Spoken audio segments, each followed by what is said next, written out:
श्री राम शरणम मम। आज हम वार्ता करेंगे कि ये संसार में हम जो स्वप्न काल में स्वप्न देखते हैं, जब हम स्वप्न को देखते हैं तब जागतिक संसार को भूल जाते हैं, केवल स्वप्न का ही संसार दिखता है और स्वप्न के संसार को हम असल संसार मानते हुए स्वप्न देखते हैं।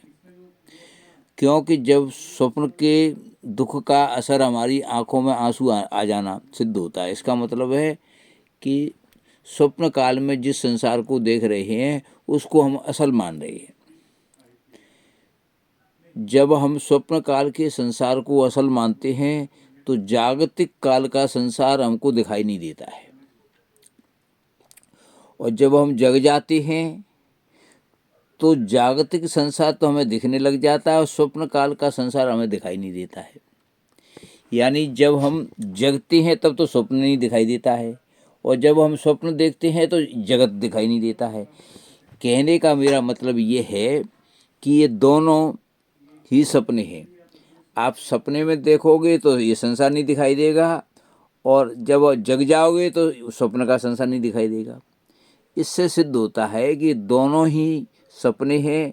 एक दीर्घकालिक सपना है, एक लघुकालिक सपना है। सपने दोनों ही हैं। इसका मतलब है सपने की जो चीज़ें हैं वो भी आभासी हैं, मिथ्या हैं। उसी तरह से जो जागतिक स्वप्न है वो भी आभासी और मिथ्या है।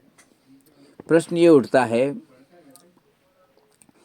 कि स्वप्न और जागृत में दोनों ही अवस्थाओं में हम एक संसार, अलग अलग संसार देखते हैं। अंतर केवल इतना है कि जो सोने वाले स्वप्न काल का जो संसार है उसकी घड़ी बहुत फास्ट चलती है और वो एक पल में ही पूरे जीवन जीने का समय दे देती है। और ये जो जागतिक संसार है उसकी घड़ी फास्ट है, उस पर 70-80 साल में जीवन पूरा होता है। इस तरह से समय का अंतर है, बाकी दोनों एक से ही हैं। धन्यवाद।